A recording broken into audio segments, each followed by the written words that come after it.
Hey guys, DB McRae again. Here I am sitting down on the job. This is part 3 on do's and don'ts of street activism. And if you've come along so far through 1 and 2, I think we've had a pretty good discussion identifying any number of things that I feel as a former officer that the activists can do better or not do at all. Okay, so again, this is part 3, and I'll try to run through this a little bit quicker, pick up the pace, okay? I still want to make sure that, my explanations are clear and correct. So anyway, let's get started. Part 3 of the do's and don'ts. The first one on this particular list are the activists who play to the audience.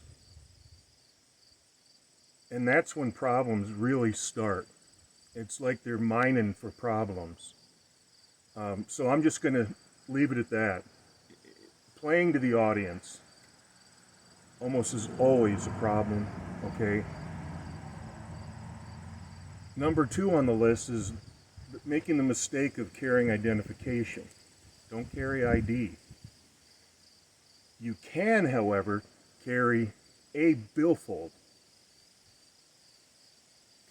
If they do an illegal search and they pull your billfold out of the pocket, it's just an old billfold. There's nothing in it. Or you can put a nice little, "Hi, officer," note, when they open it up. But don't carry ID with you, okay? Just don't.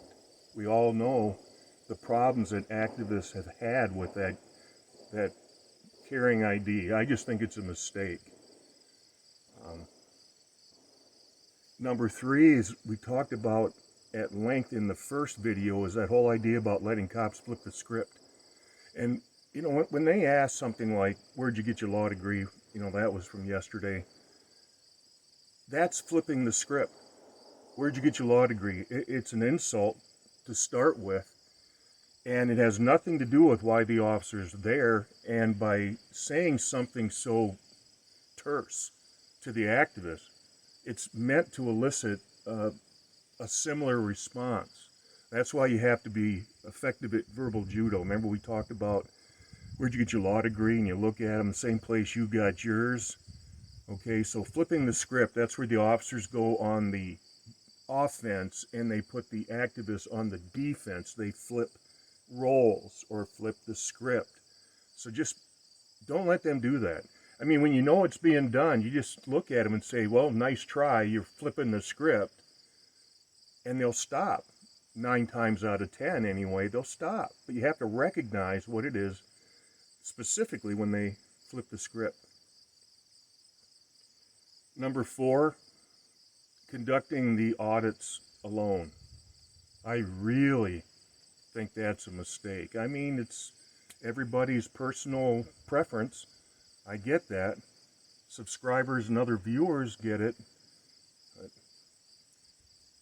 you're going into the lion's den. That's what it is. Okay?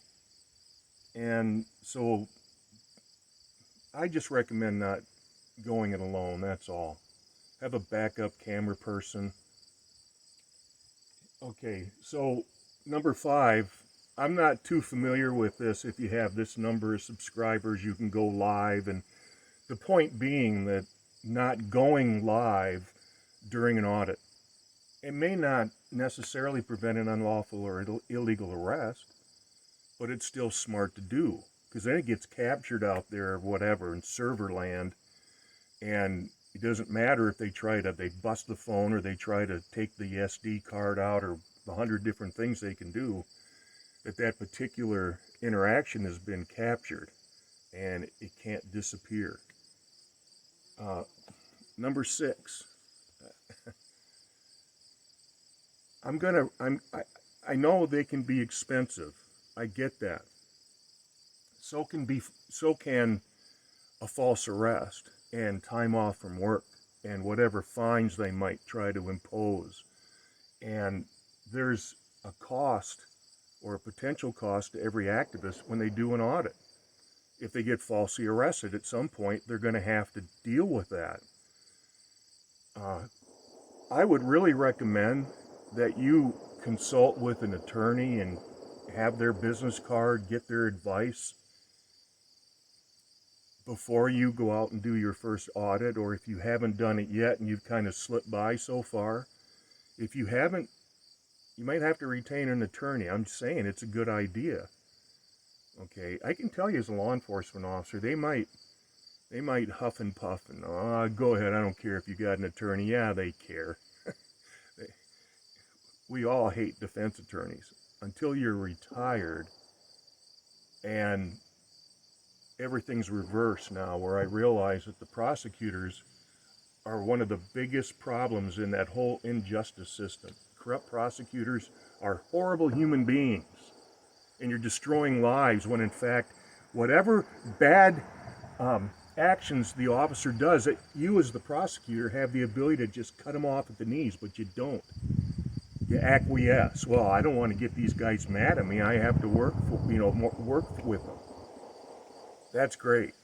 Nice job. So anyway, defense attorneys to me now are heroes. I mean, look at John Bryan down there in West Virginia. I've mentioned him in a previous video. I wish there were more like him. He's just a stalwart defender of freedom, and can't abide tyranny. None of us should. So probably go talk to an attorney, even if it's just that first meeting where maybe they don't charge. Okay, get a consult, do something in terms of communicating with an attorney beforehand. Oh, number 7 is not being prepared in the likelihood that you're going to be arrested. You better have somebody available, somebody with enough bond money, whatever the case, but you have to go through a typical interaction with the mindset that you're going to be falsely arrested. So you have to prepare for that. And if you haven't, that's a mistake. Number 8. I've often wondered, when you're out auditing, I don't care where it is, but if it involves a building, government or not, and they start coming after you for suspicious activity and all that other stuff that they do, it's all garbage, but how come the average activist isn't carrying a color printed copy of Google Street View of that facility and Google Earth? The flyover colored, it's right there. And you just imagine if you were to say, you know what this is? I got this, I printed this off on my home computer, just like you can. And you're telling me I'm suspicious? Well, there you go. See, you probably want to start having those printed copies of where you're going to audit with you.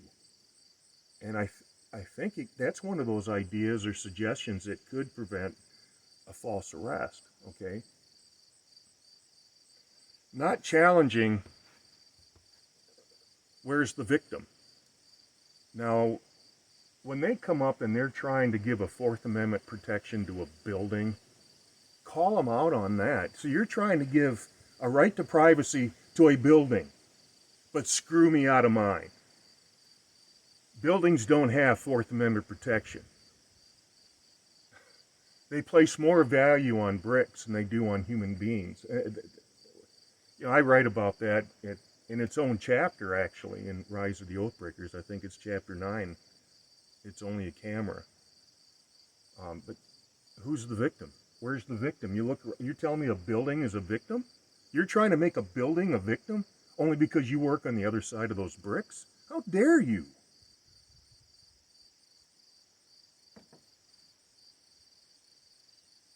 Oh, I've got it here.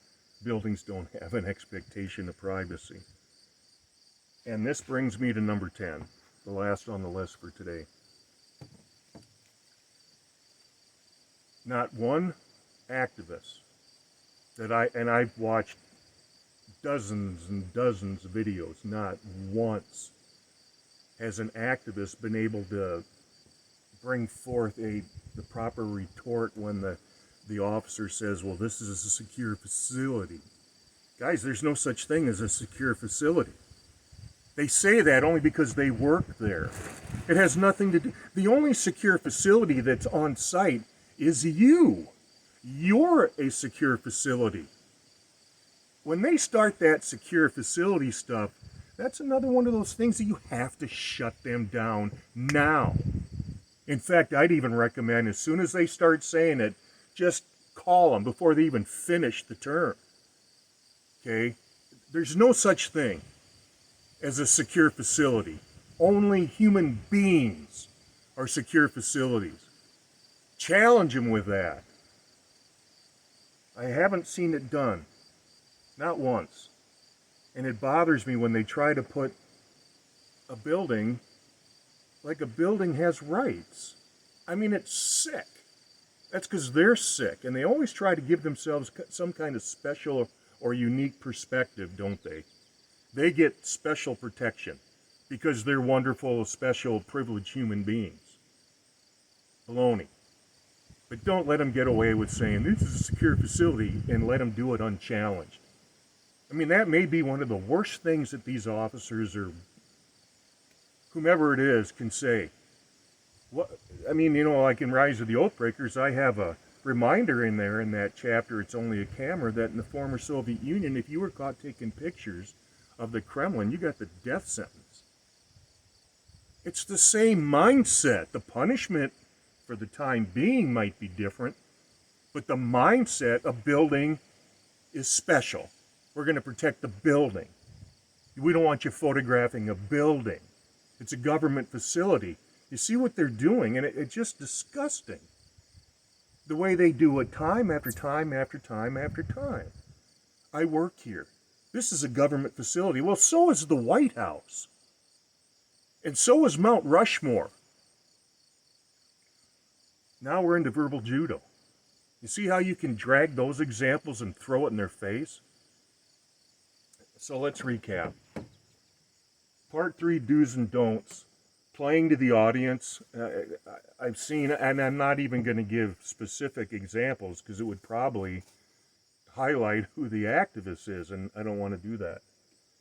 So playing to the audience, carrying ID, letting them flip the script, being alone, not going live, not consulting an attorney beforehand, not being prepared in the case that you're arrested, not carrying Google Street View and Google Earth of the maps of the facility.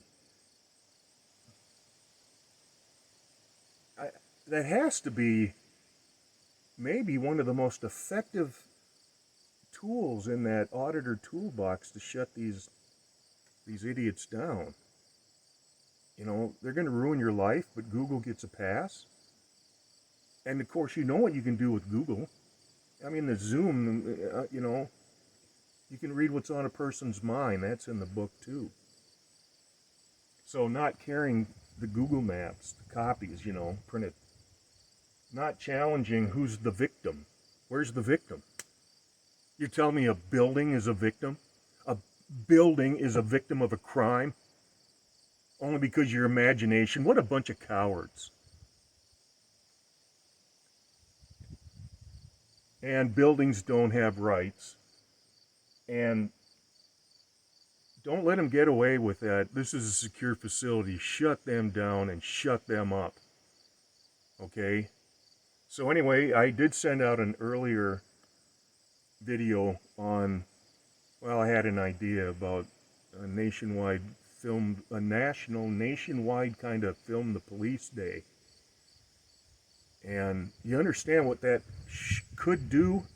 Not only will it bring to the fore all the different things government does, all the cameras and surveillance and money and manpower and unlimited resources and qualified immunity, it goes on and on and on.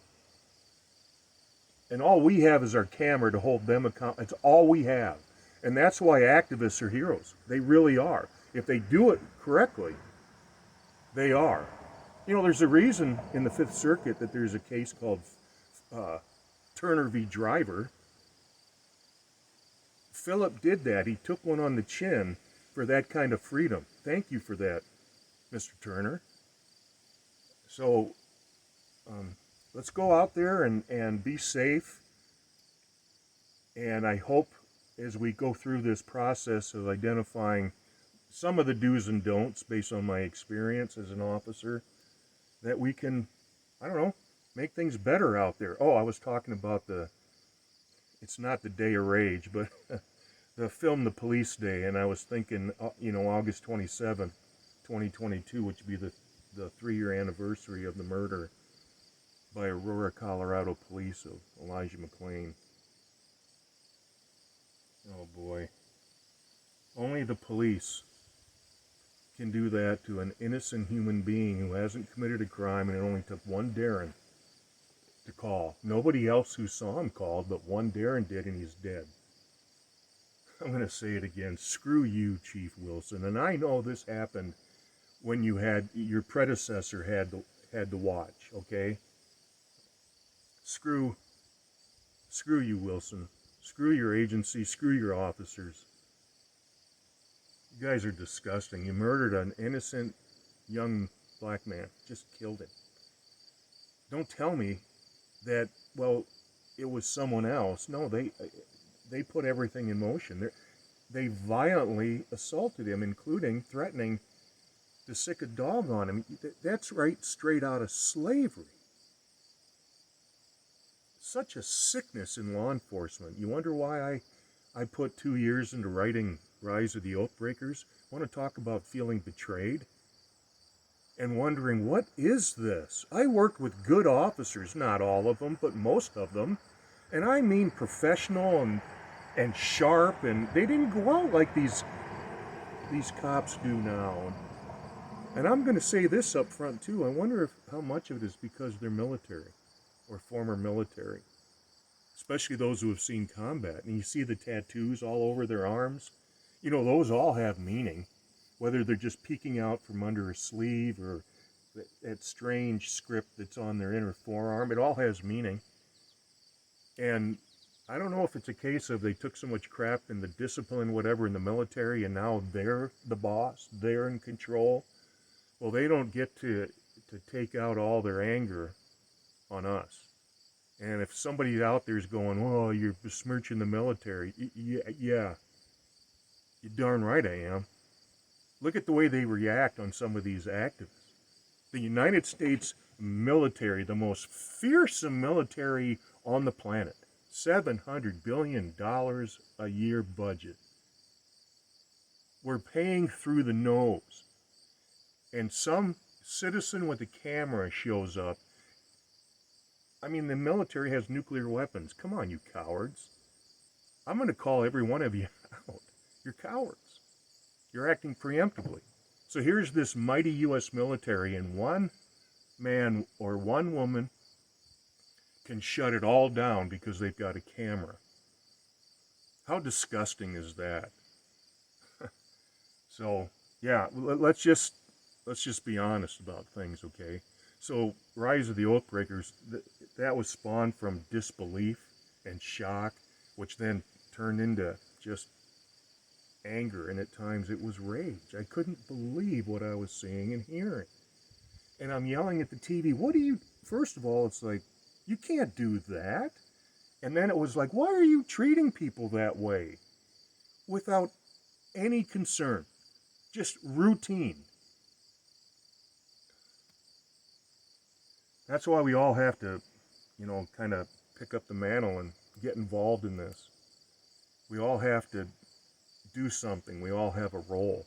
And you've seen what my role is. YouTube videos and a book and anyway, that's just where we each need to be picking up that mantle. This is too serious, guys. Government's just killing us. Just killing us. And I'll bet when I was putting together that video, that quiet one on all the spying the government does, because I had to put certain terms into the Google search engine, I'm sure, if I haven't already gotten on somebody's radar, I am now. I don't care. If I cared, I wouldn't be doing this in the first place. Government is not our master. It only thinks it is. Let's remind them, okay? They're not.